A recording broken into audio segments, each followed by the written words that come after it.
to Inside Ambition, My Bedroom, and the very first episode. I'm your host, Lizzy Friedman, and here we'll be talking all about arts and entertainment in and around Drexel University.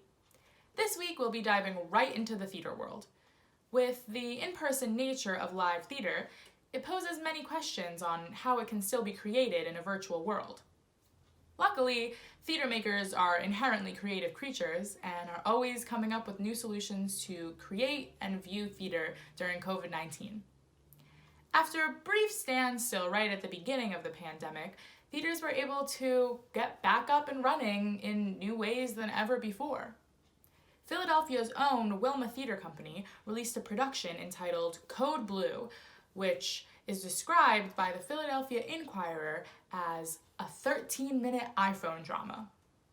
The entire play was created in these actors' respective homes and shot right on their phones. And adults say we're obsessed with our phones. Even the Philadelphia Theater Company, after the halt of their April 2020 production of The Wolves, shifted to create a virtual staging of the same play. Granted, all of the actors were in their homes and not on a stage, so I guess a virtual homing? No, that doesn't work. Anyway, even the Art and Theater Company located in Old City is releasing filmed archived productions of their past shows for audiences to enjoy from the comfort of their own homes. It's like Netflix, but for Philly theater.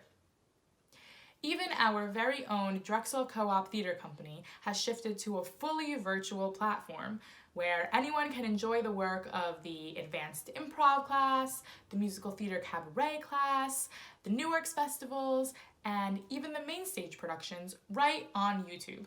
And they're up there forever and ever.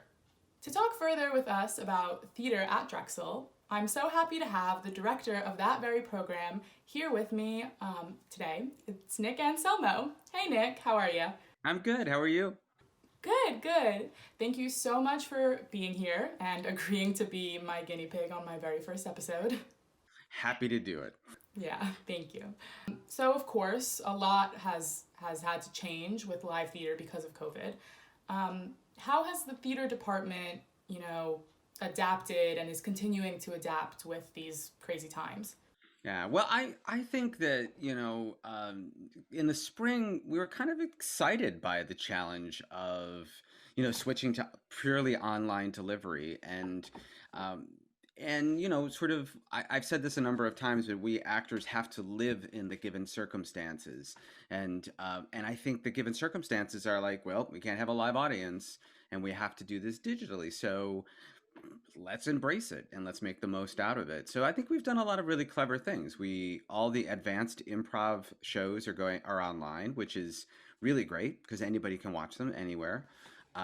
We've had a number of guest artists visit the improv show, which is really cool. Yeah, and then being able to put the musical theater cabarets online, and then this fall with the Mantua Theatre Project, so putting 10 short plays written by 7 to 12-year-olds online as separate episodes, was really incredible and really fun. And then certainly, coming up in the winter, all these great promos I'm doing in the winter is Essential, which is a great collection of monologues written by students from interviews of people who have been determined to be essential workers, and again, it will live forever online. And so anybody can watch it from anywhere in the world at any time. I think that's exciting.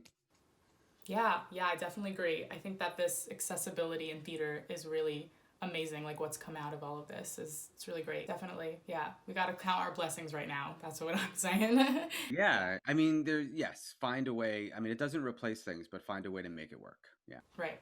Definitely.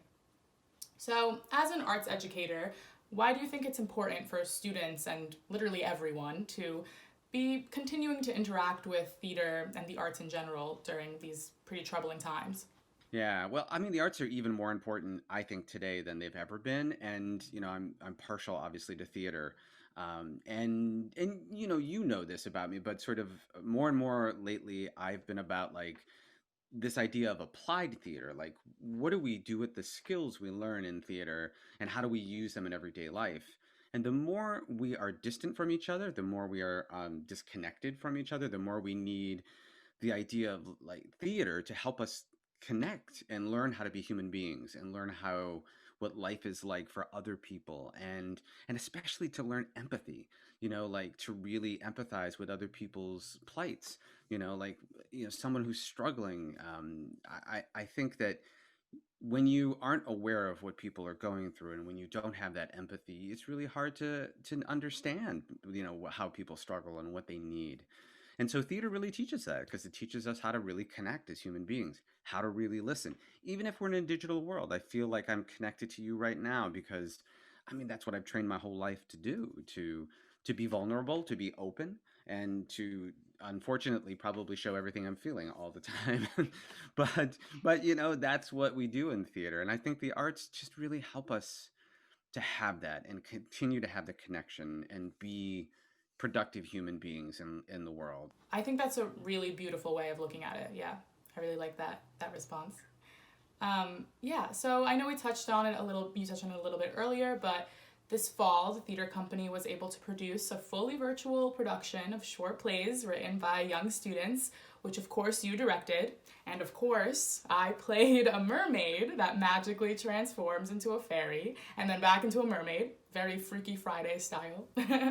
And I know that you run the Mantua Theatre Project, which allows students to write their own plays and get to see them fully produced by real adult actors. Every year. You've been doing this for like the past decade, right? Yeah, so can you tell us like what that's like for these kids to try their hand in playwriting and the benefits for it for them?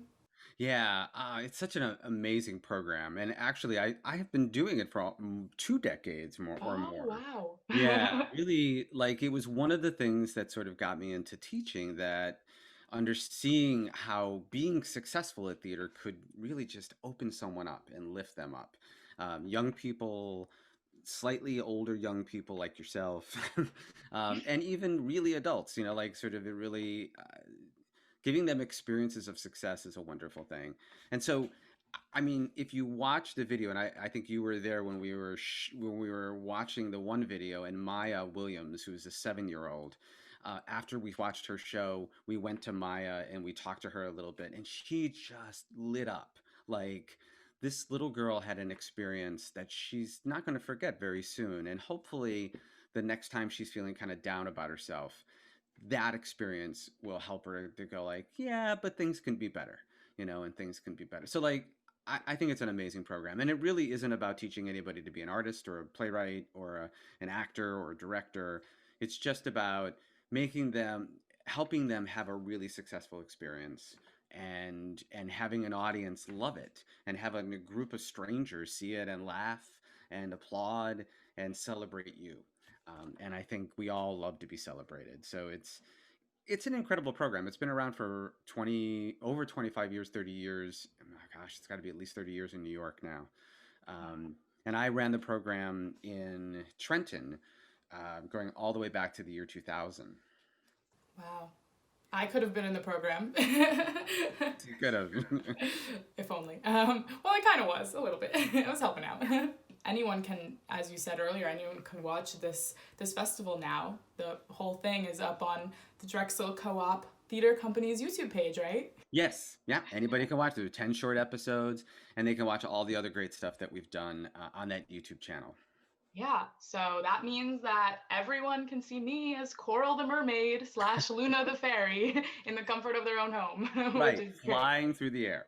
Exactly. Right in my living room. So, working in the industry as long as you have, what was it like directing a show fully virtually? Is there any aspects of it that you'd like to keep in when it's safe enough to go back to live theater?